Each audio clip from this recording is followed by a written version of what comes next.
I'm excited to be here. Today, we are talking about being in the zone. What zone are you in? The first thing I want to start off with is have you ever noticed that everything that we do in our lives is kind of centered around being comfortable? That the food that we eat, we eat fast food because we want food quick because, it's not comfortable for us to have to wait for the food. We want comfort food because it's the food that makes us, feel good. We want, all kinds of this comforting thing, that all our food is based on comfort. Or our clothes, you see everywhere. It's comfort wear. What is the most comfortable? Style and comfort. Or even, your friends. You want to be around who makes you feel comfortable, who makes you feel good, who makes you feel, wanted, and just this general sense of comfortableness. That everything in our life, we strive to be more comfortable. We want a comfortable bed, comfortable couch, comfortable house. We're pretty into comfort, I would say.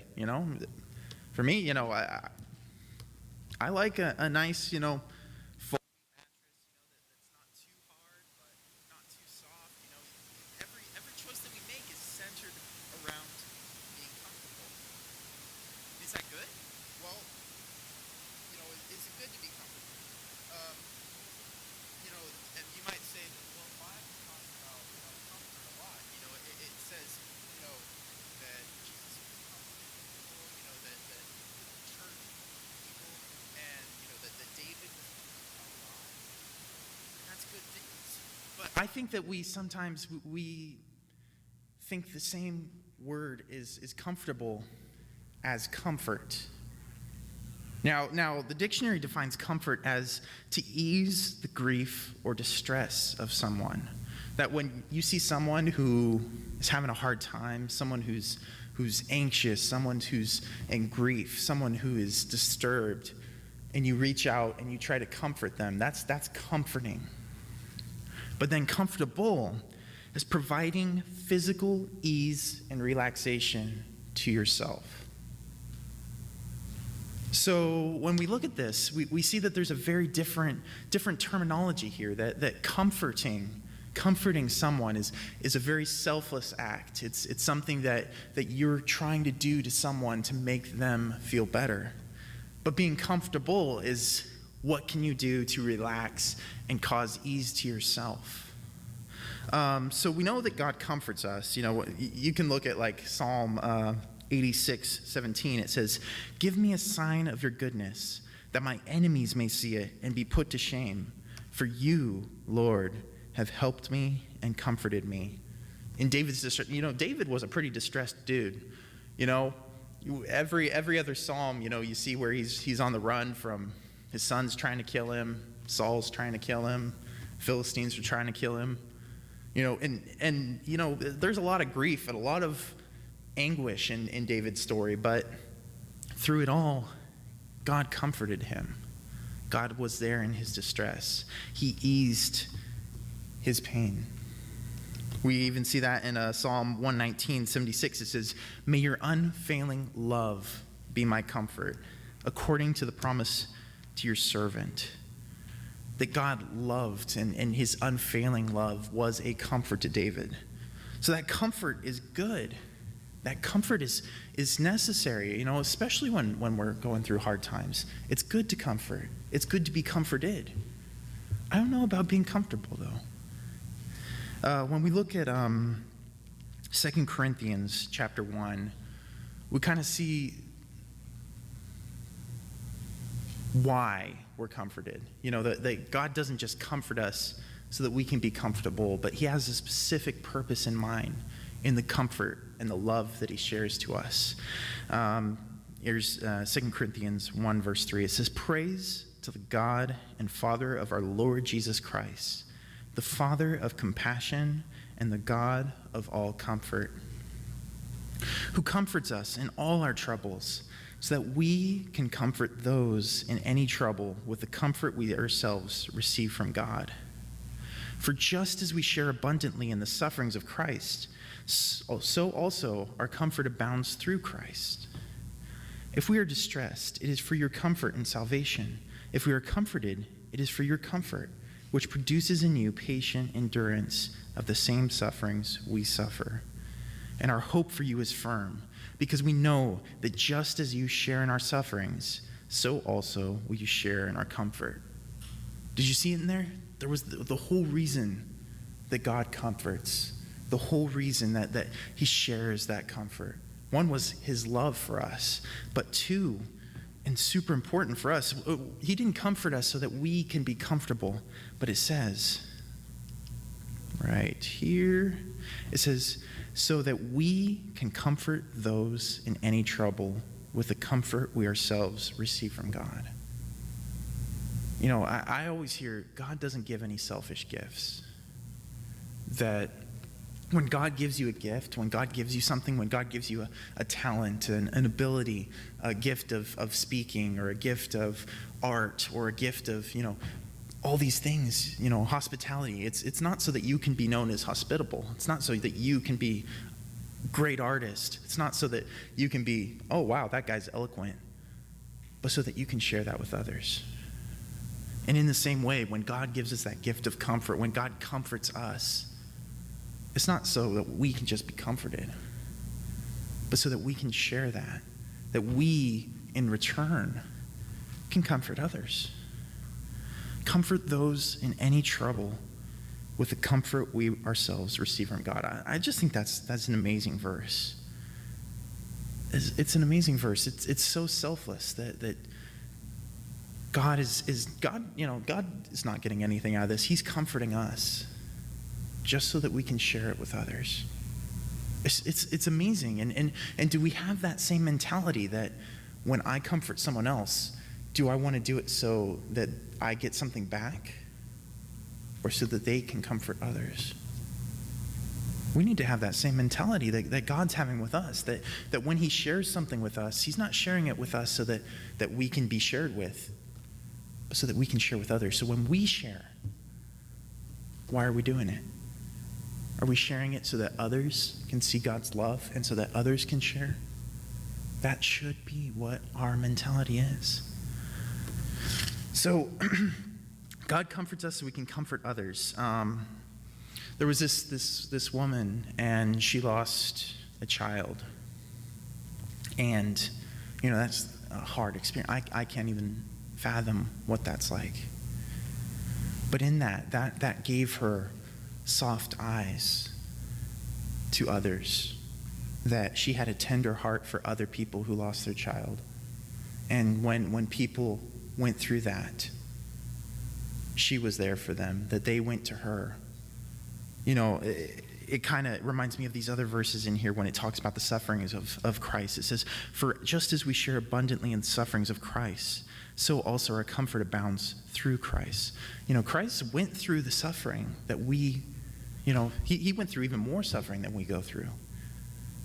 It's not like, God's up in heaven with a perfect life and, millionaire mansion and be like, I wonder what they're doing. No. Christ came down, he suffered.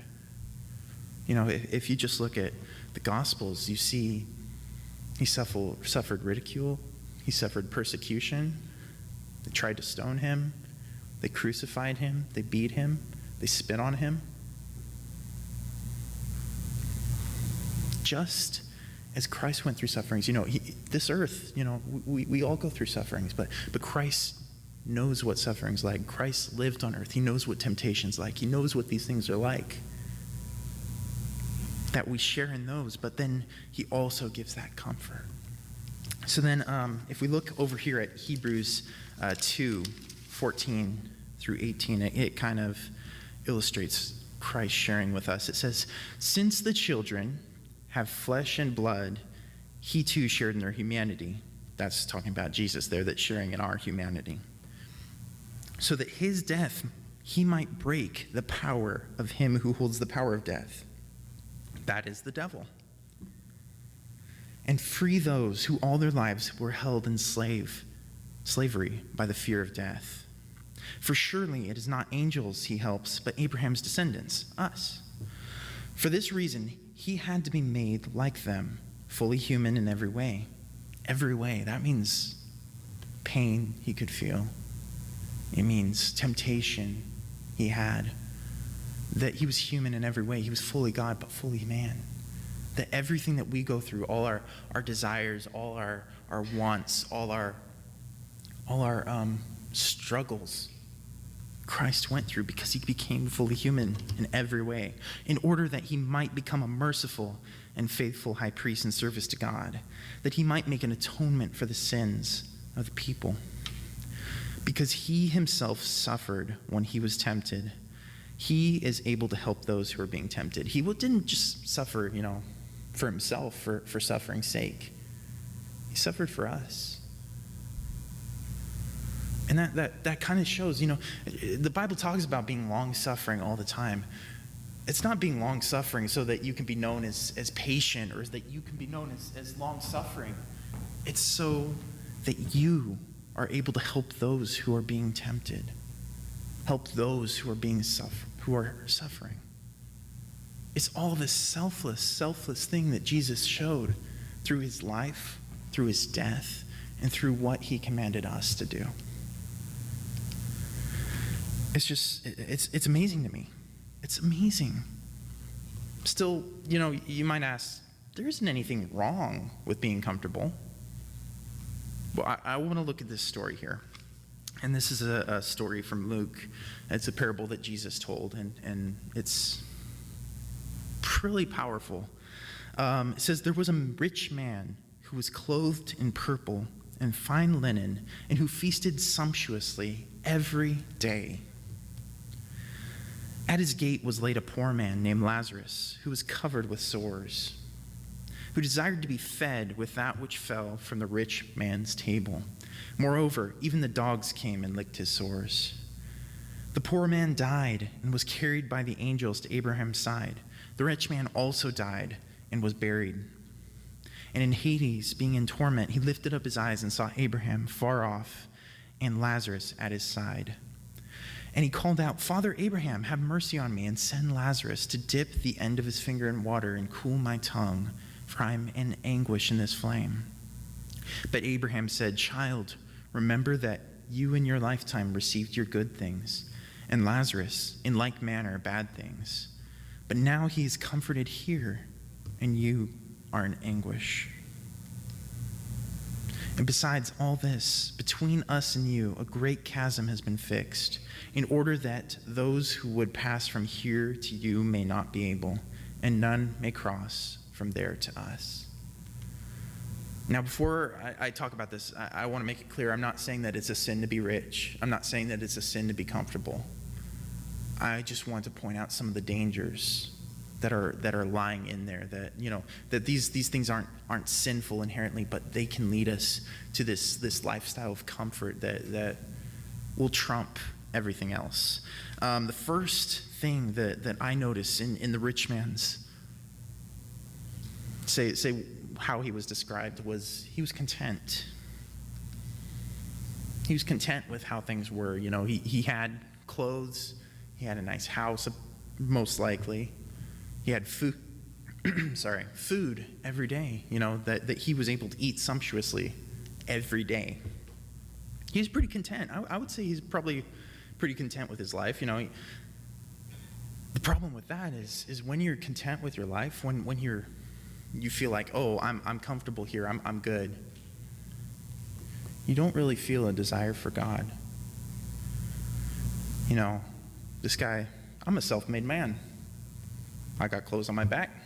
I got food in my belly. Got a house. Gated off. What more do I need?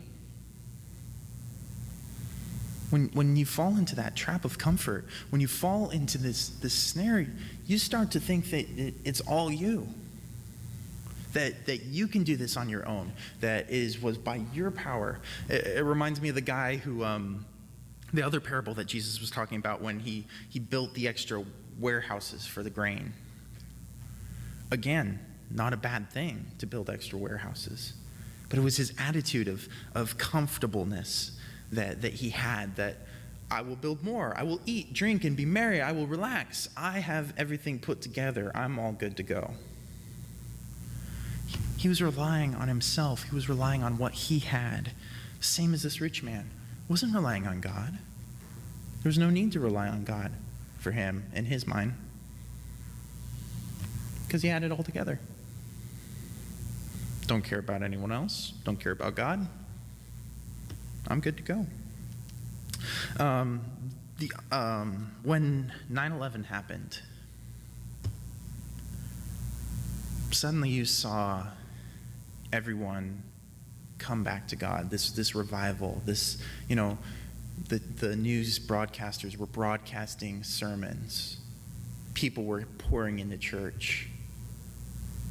When everyone was content, when everything was good, everyone was like, I got a whole life to live. I'm fine. Maybe I'll get right with God some other day. But when things were brought home, when trouble came, that's when everyone was like, we need to get our act together. This life's temporary. It could have been me in that building. When we're comfortable, we fall into this trap. It's a trap. We fall into this trap of thinking everything's okay, that we don't need God in our life, that we don't need these things in our life. We think everything's okay because we've got it made on our own. But then when something happens that's bad, when something goes on that's not right, you suddenly are jerked back into reality and say, wow, this life's short. This life's short. It's not worth it. It's this, being comfortable for this tiny little part is not worth it. Okay, so I want you guys to picture that your whole life stretches across this whole building. That not just your life here, but eternity. That all along the walls, this is eternity.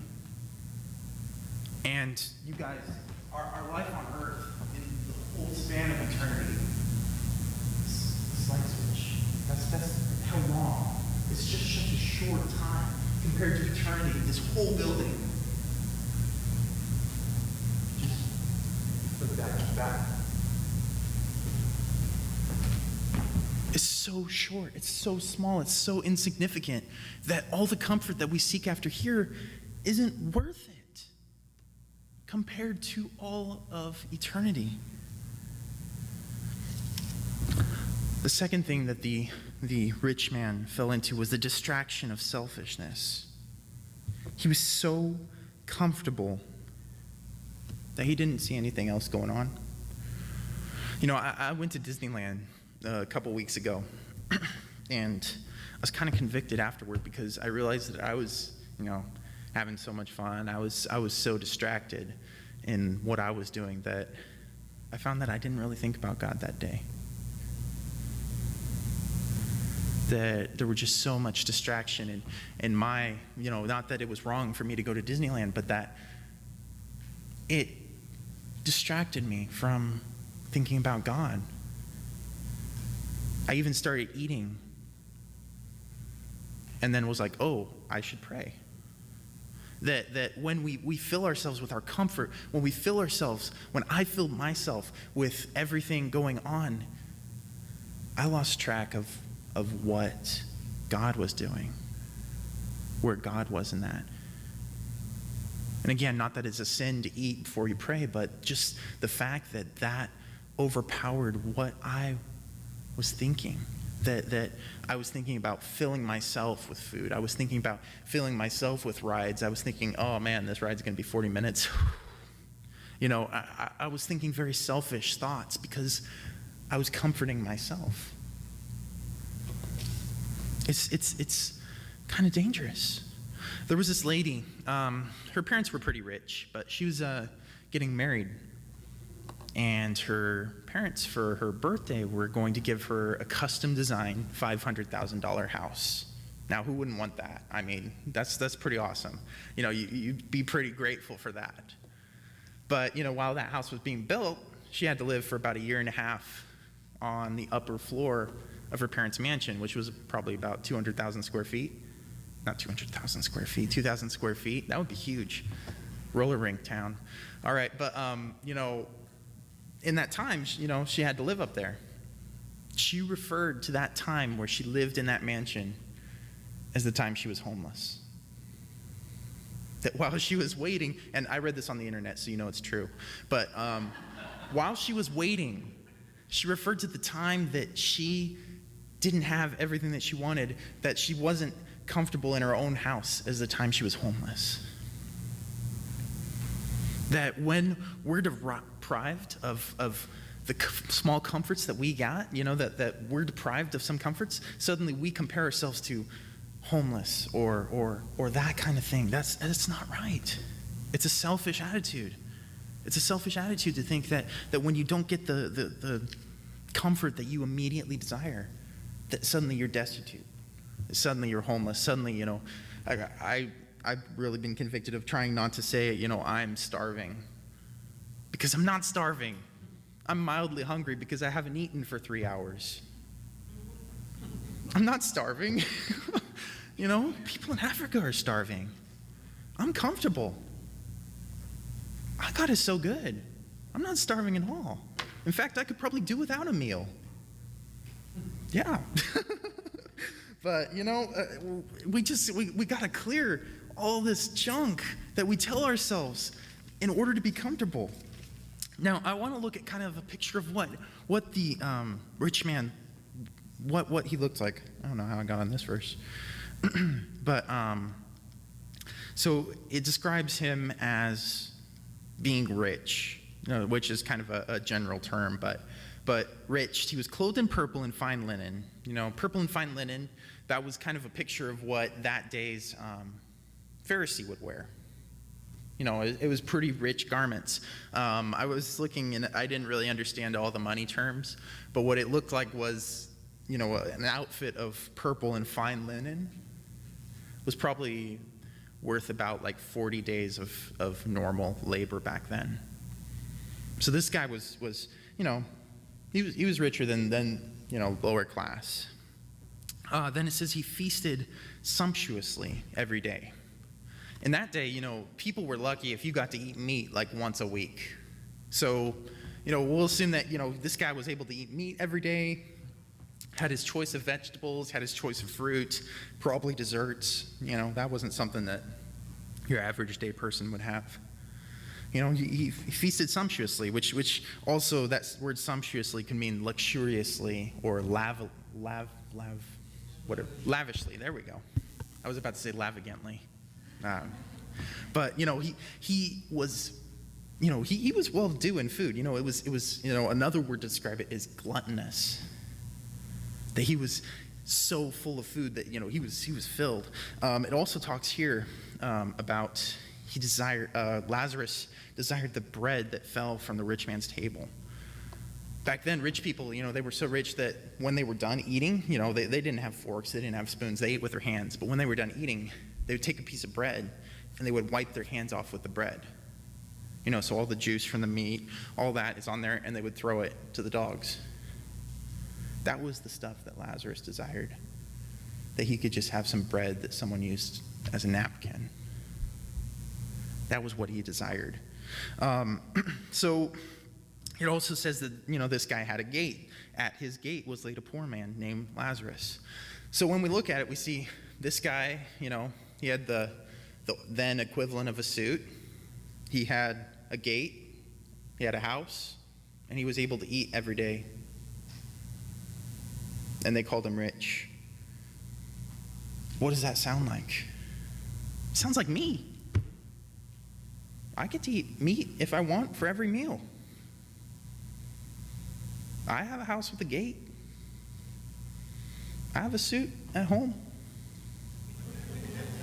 It's not purple, but not like a yeah, but I have those things.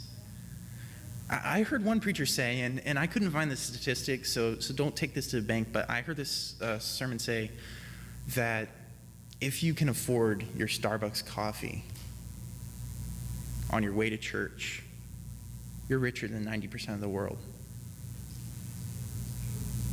I would think so. That we are the rich people.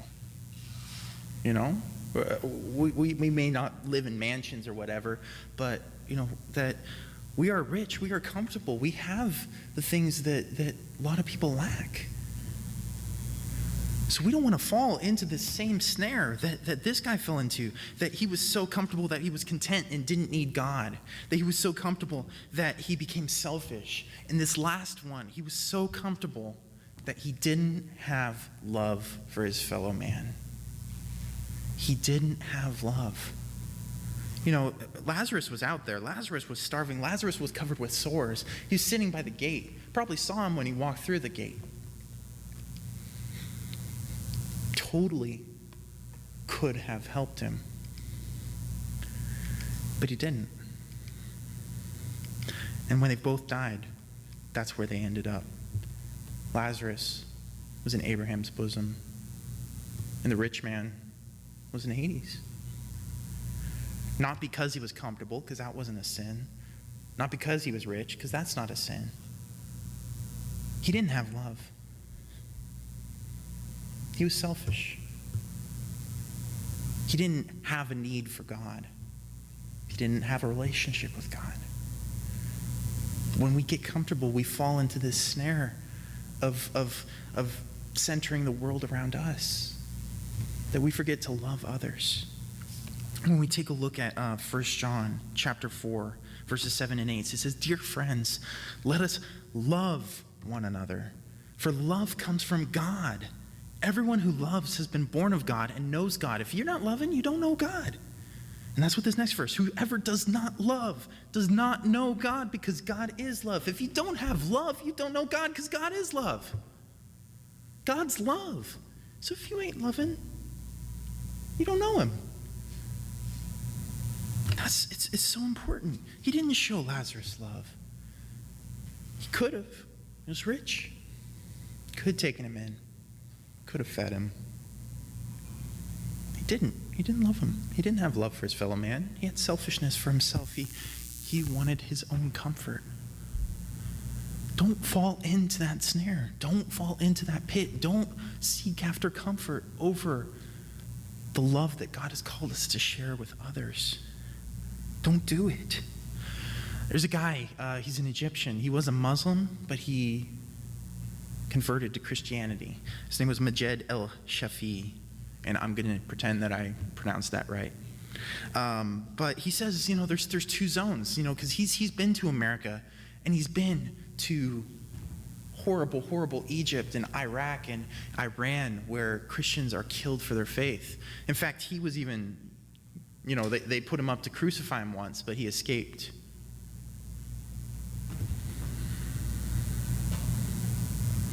He says there's a conflict zone and there's a comfort zone. That in that comfort zone, he says when he came to America, he says there wasn't culture shock from tall buildings or the freedoms that they had. He says there wasn't culture shock because of those things. He says the culture shock that he had was how divided the churches were. That in Egypt and Iran and Iraq, you were lucky to find a Christian. You were lucky to find somebody who wasn't trying to kill you, who you could worship and say, or worship with and say, praise God, together, without that person trying to kill you. Let alone, us, being, united in Christ here in America where there is the freedom. There was a church that split over what color the carpet was going to be.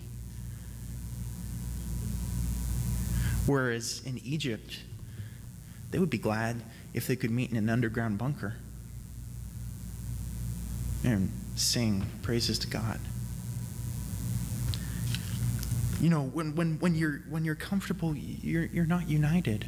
When you're comfortable, you're thinking about yourself and that person that you can't stand or that church that you can't stand or whatever. Instead of thinking, that's my brother or sister in God. That's my brother in Christ.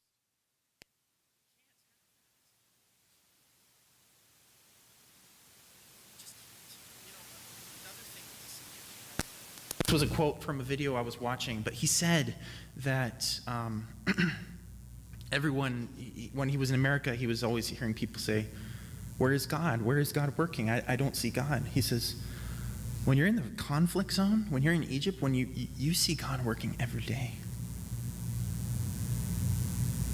You see God working every day because that's where God was moving for them. That's where people were being healed. It was where God was working there. It doesn't mean that God doesn't work here, but I think sometimes we're so comfortable we don't see it because we don't have the real need. Not that our needs are illegitimate,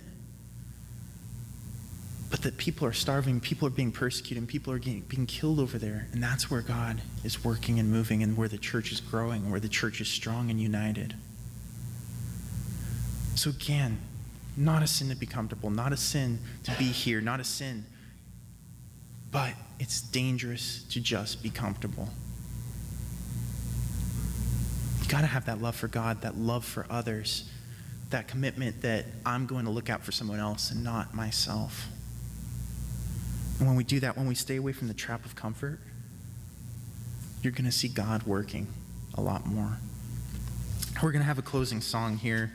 The Lord bless you and keep you. If you need to respond, please do so as we stand and sing.